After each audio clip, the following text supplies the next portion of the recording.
Okay, before we start talking about the Art O'Neill challenge itself, let's have a look at the history of why this race was invented. So basically, this happened. We'll start with the history of Art O'Neill himself. So Art O'Neill was the younger brother of Hugh O'Neill, who was the Earl of Tyrone at the time, the most powerful Gaelic lord in Ireland. The O'Neills ruled over Tyrone, which is in Ulster, and Art himself, he wasn't actually the heir, but was still an important figure within the dynastic family. So he grew up in the O'Neill stronghold of Dungannon in County Tyrone. Like other Gaelic nobles, he grew up in a world of clan politics, shifting alliances, and a constant balancing act between loyalty to the English crown and the resistance against it. So he was captured. Art was taken hostage by the English as a political guarantee of his brother Hugh O'Neill's loyalty. This was standard practice back then. So the crown often held the sons or brothers of Irish lords to prevent rebellion. So the age that Art O'Neill was at the time when this happened, we don't know his age exactly, but it's assumed that he was either in his late teens or early 20s when he was imprisoned in 1592, I think it was, or 1591. So a little bit about Red Hugh O'Donnell, the other prisoner that was part of this great escape. So Red Hugh O'Donnell, he was also known as Aed Rude O'Donnell. He was the son and heir of Hugh Roe O'Donnell, who was the chief of the O'Donnells of Tyrconnell in County Donegal. He would actually go on to become one of the most famous Irish Gaelic leaders and central in the 9 Year War against the English rule. So he grew up in County Donegal at the O'Donnell stronghold in Lifford and later at Donegal Castle.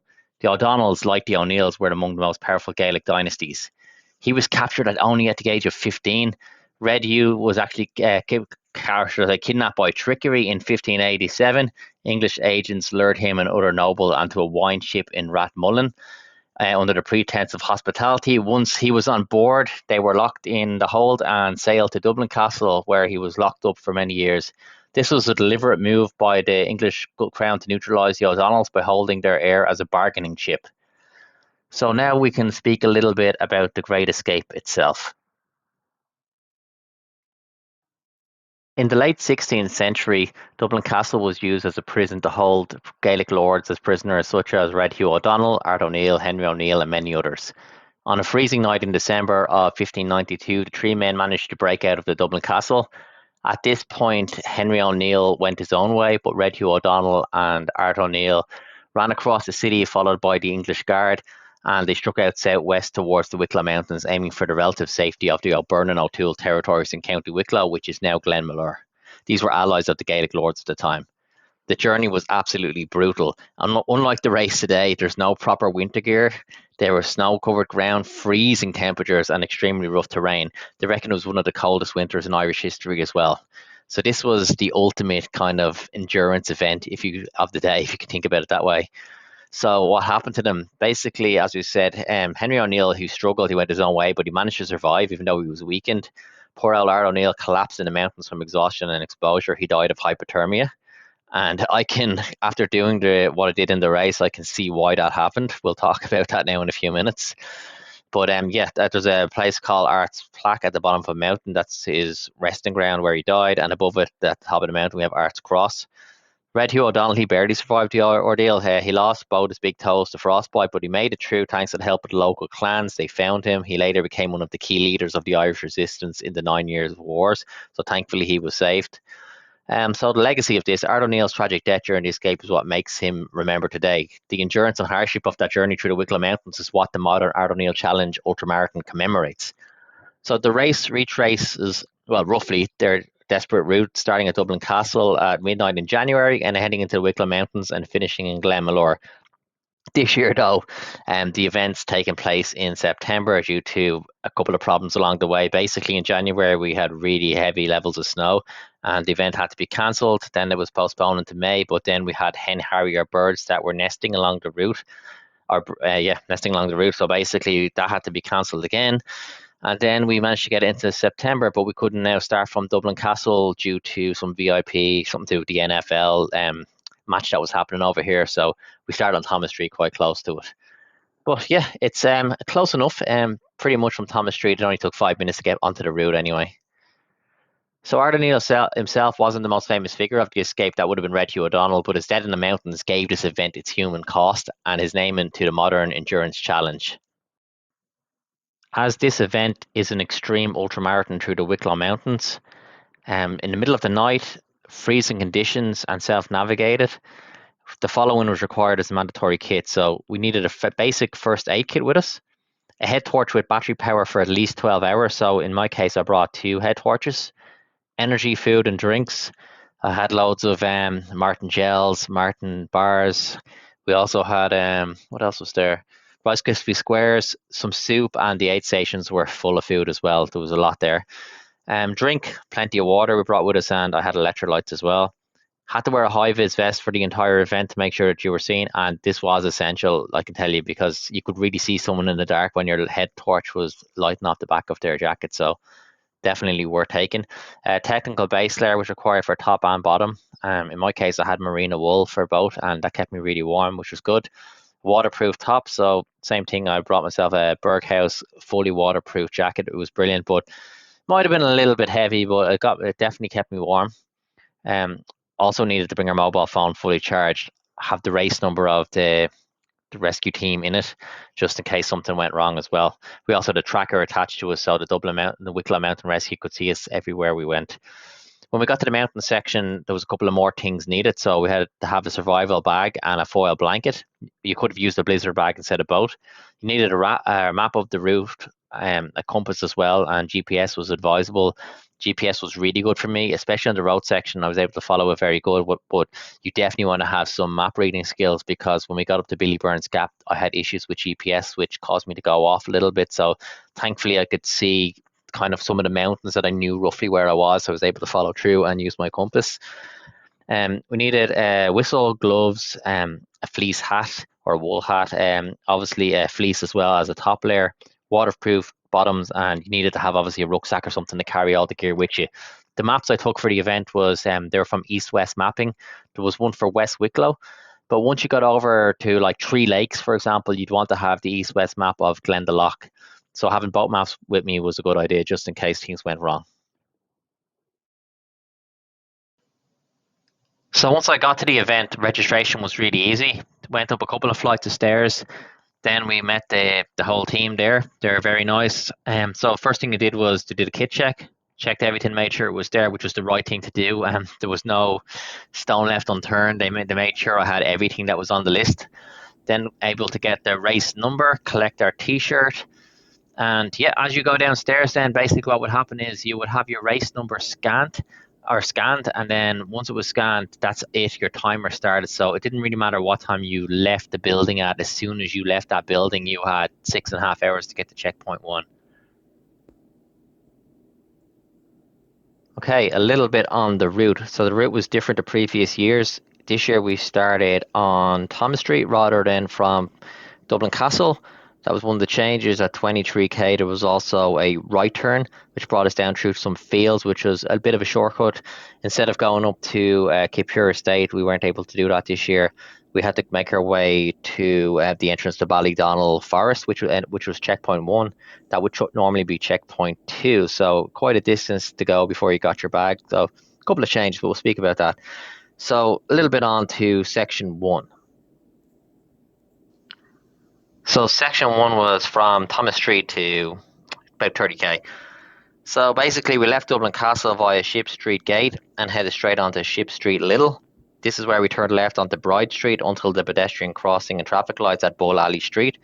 Then we took a right, and this was followed by a left onto Patrick Street and continued straight onto Clanbrassil Street. We veered off to the right here for Harold's Cross and crossed the road and bridge at Temple Oak. Took a right here at the Blue Haven pub onto the R114. I'll show that in the video. Then we just kept on going straight over the M50. The bridge goes over the M50 at the Fear House Inn, past the Speaker Connolly and through Alban, where you left the town behind. This is where there was about 3 kilometers into there. All the lights were off, and then the head torch had to go on. We made our way up through Bordnabrina, past the Bad Bridge, it's called, and took a left at Stone Cross. This was checkpoint 0, so we were able to refill our water. There was loads of jellies and all. That was grand. So 15k in there.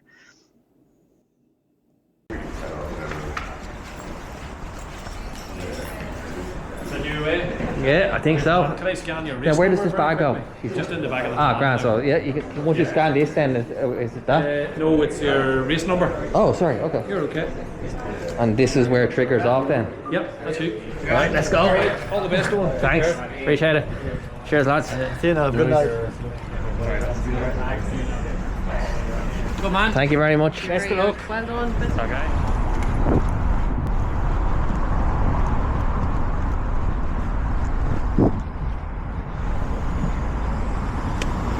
Oh, it's not good. Traffic lights already.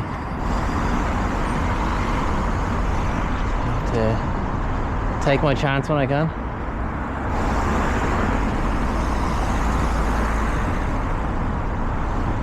Like it.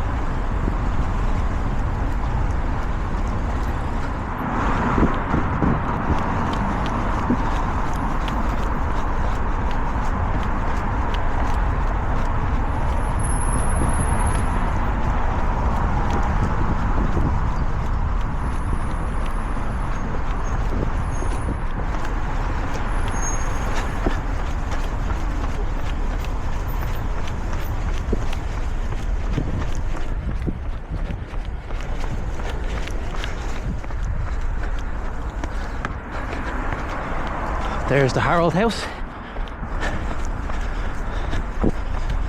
Just a good point to know where you are. It's been very straightforward so far. Moving along quite nicely.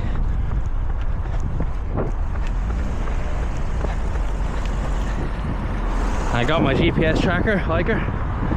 It's doing well. And more traffic lights, of course.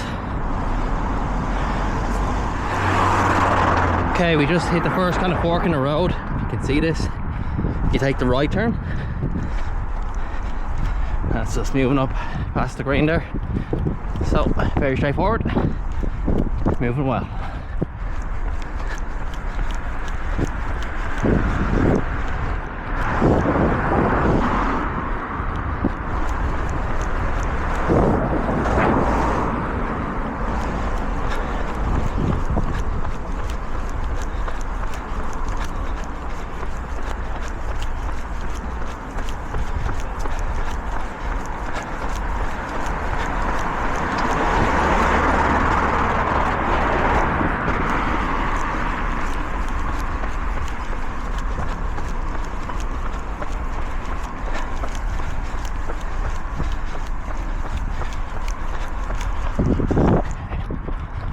Gonna veer off to the right here at McGowan's pub.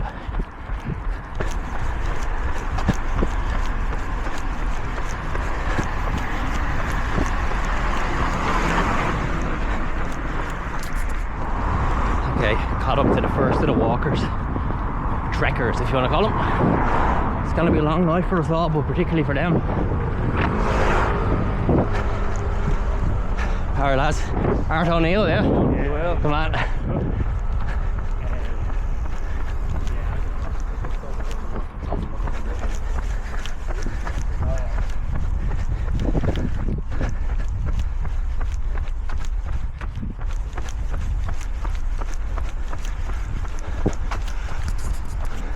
Where are we now? The Church of Mount Argus, Shrine of St. Charles. Okay. There's your landmark feature if you're doing it.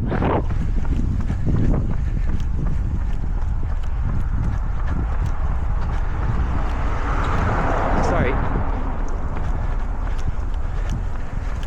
I bet Art O'Neill didn't have people getting in his way at bus stops when he was doing this.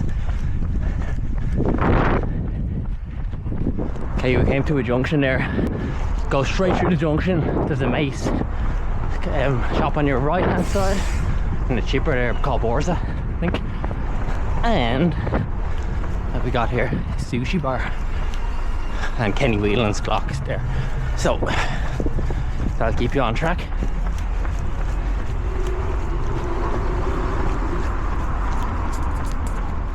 Okay guys, we're at 5.3k. We've been pretty much, it's just been straight road for about, I'm guessing the last 3 or 4 kilometers.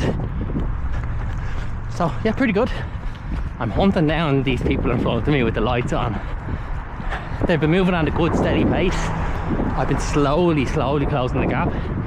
But if I can reach them, I might just settle in with the pack for a few minutes. This pace looks good. And I don't want to blow up either, so. But I'm very happy so far. Like 5.5 kilometers, 34 minutes.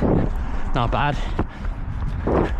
This time I'm focusing more on making the cut-offs. I was messing about too much with actually Blue My Ultra. I was too cautious. I was taking my time when I shouldn't have. Yeah. And I got a big DNF for it. Let's hope this night ends differently. But there's a hell of a long way to go.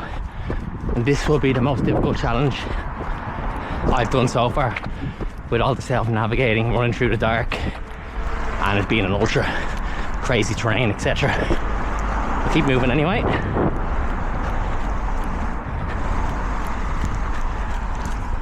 Here we are, coming to you live from Dublin. Here's Donald Peter before they die. So we have a right turn up ahead, guys. What's the name of that pub over there? Blue Ray. Oh, the Blue Haven. There you go. There's your landmarker. When you get there, turn right. Pace is good though. About 6 minutes per kilometre thereabouts.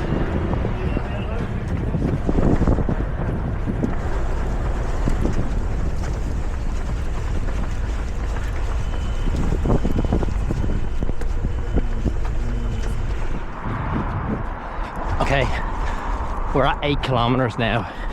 I moved on a little bit from the rest of the other two lads. We're at 51 minutes.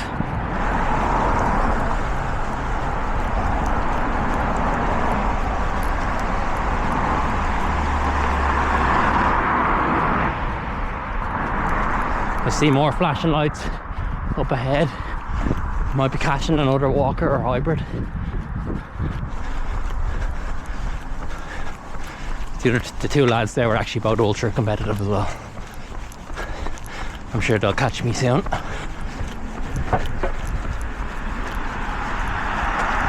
Or, sorry, should I say ultra non-competitive? Jesus. And a little bit of uphill here.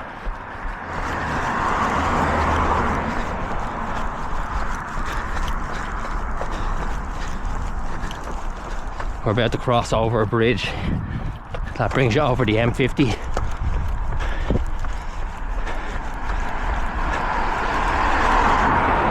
if we can get a bit of that on video. Alright lads, how's it going? We are at the M50, heading towards Fairhouse.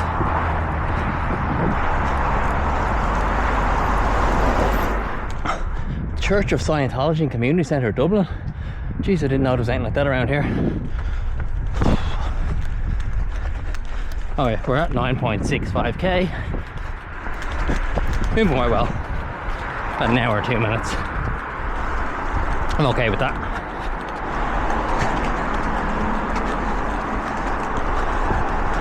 The bag on my back weighs a good few pounds as well. So that's definitely making it a little bit more difficult than a usual run.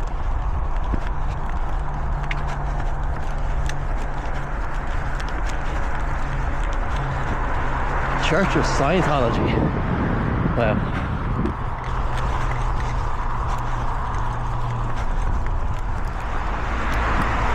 There's 10k in the bag.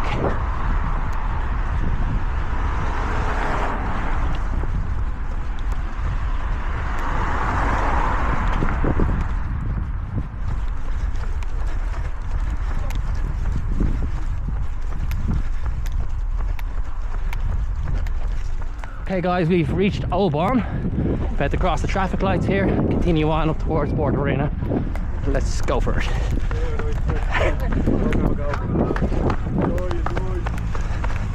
There we go. That's how you do it. There's the carry out off license. This is a great little bar here as well. I've been in it before. Can't think of the name of a bar, I guess. Anyway, let's keep going. Don't think you can really see anything here, but we're on the road. We're at about 11.5 kilometers and we've lost all street lights. So the head torch is on. This is where the real fun begins. So there's a group ahead, so I'm going to catch back up to them. I'll keep you updated.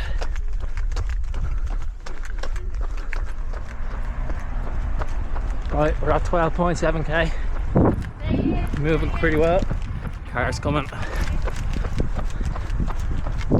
But yeah, so far so good. The pace is pretty good going uphill here. Probably going about 6:10 per kilometre. Might be a little bit fast. But I wanted to make sure we got this road section run in a good time because we're going to struggle a lot in the mountains, I know that.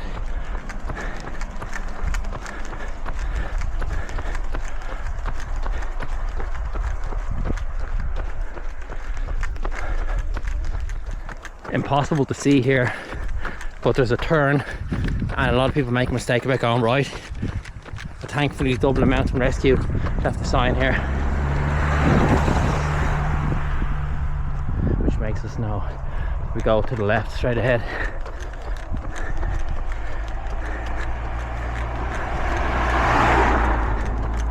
I know it gets very steep up here now, I've drove it before. We're just about to hit checkpoint 1, Henry's checkpoint, I think, or something like that. Stonecross. Alright. It's 190. What's the last we heard anyway? But Stonecross. you're part of the main. Let's get some water and get moving. After checkpoint 0, we continued on up past the Kilbride Army Camp for a good few kilometres. Eventually, I think 8 kilometres later, we were at 23k. We reached a marked right turn. There was a marshal there, so very easy to figure out where we were going. Then we had to descend down the Atdown Field shortcut. This was private land, so this was only used. This was only used for the event. We couldn't recce it in advance. Yeah, that was about, I guess, 1 kilometre or so following signs until we hit the R759 road. Upon hitting the road, we took a right turn and immediately left, crossing over the Ballysmutton Bridge. So we were back on track the way we would have been going from Kipure Estate anyway. Took a left at the sharp switchbacks and continued through Ballynatone for about 1.7 kilometres before taking the right turn up the hill towards Ballydonnell Forest, and that's where we came to checkpoint 1. Checkpoint 1 was really good, I have to say. They had a fire there.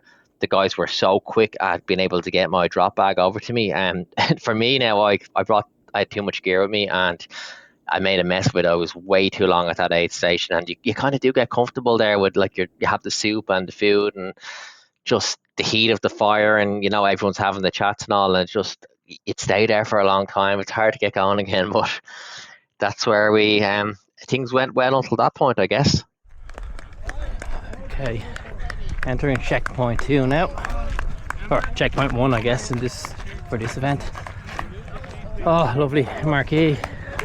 Well done. Come on, I do have a race number here somewhere. Sorry. Holy shit. Well done, guys. 079 in there to the right. Thank you. Come on, 079. 79.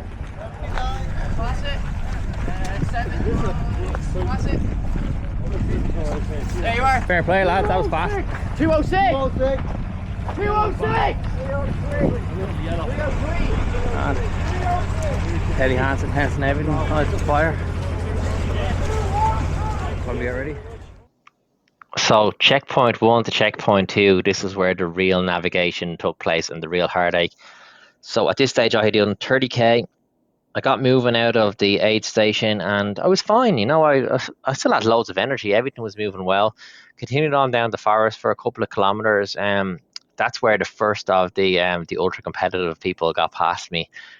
I'm not sure if I know Eddie O'Connor won the race, but I don't remember him going past me at that point. I remember it being I can't think of the guy's name. Dara Finn, that's it. I remember him going past me. Yeah, he seemed to have given it in at the final aid station, so I'm not sure what happened to him.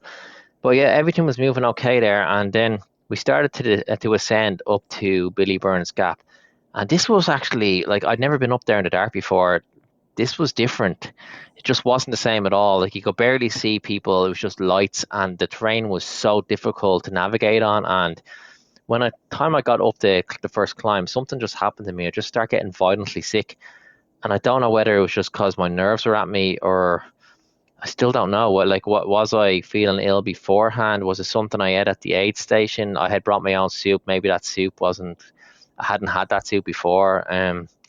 It just, maybe it didn't go with me. I'm not sure what happened, but this was the worst experience of my life. This section, potentially the worst experience of my life. I knew that I had to go across that Billy Burns Gap and across the mountains to get to checkpoint 2 for 12 kilometers in the most difficult terrain ever, and it was going to take 3 hours or so, and I was getting violently sick. I couldn't eat anything. I couldn't drink water. Even every time I took water, I would get sick.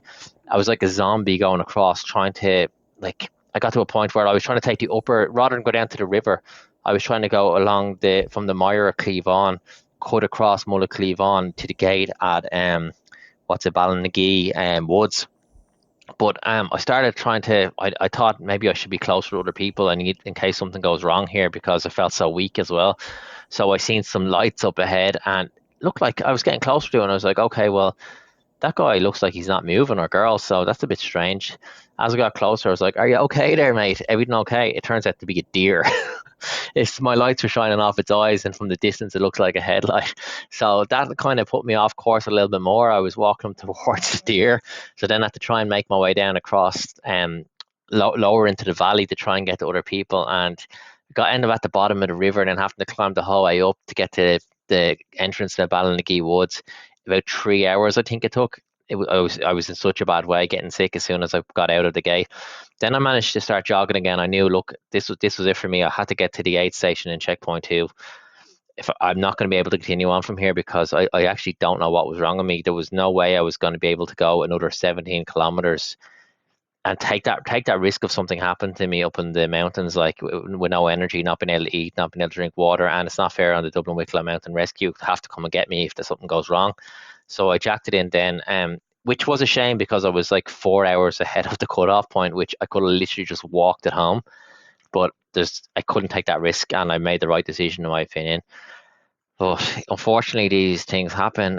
Just seem to keep DNFing these ultra events. They're extremely tough, but this one in particular, it is no joke. What I can say about it is the volunteers were absolutely amazing. The organization, the aid stations were unbelievable. The event was so mystical. I had everything that anyone who ever wanted to do something tough in their life, like a really tough ultra, this is the one to go for. Like, this is the mystical one in Ireland that like everyone should do if you get a chance.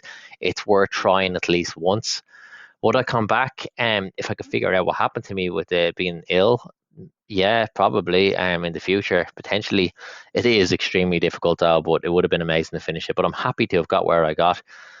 Given the situation, I know that I could have walked it home, so it's not really a fail for me, in my opinion. I made the right decision. But yeah, just resting up now, and we'll figure it out going forward. What do we do next? Do we just stick to doing marathons as the longest we go, or do we want to continue attempting some of these ultras and figuring out what is it that's happening to me? Why do I get sick? Or something like that. And not like this hasn't happened before. Why couldn't I continue on? I don't know. Sure, we'll see. Thanks for watching, guys.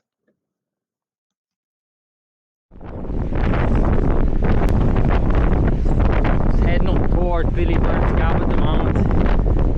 We're at 32 kilometers, about 950 meters elevation gain. This is tough.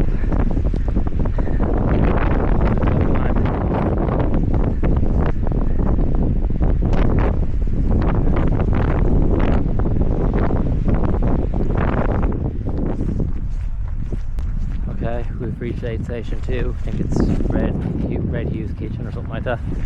I'm packing it up in here. I'm getting violently sick for hours, and I haven't eaten in like 3 hours. It's one of the worst experiences I've had in the last while. So that's an end for me.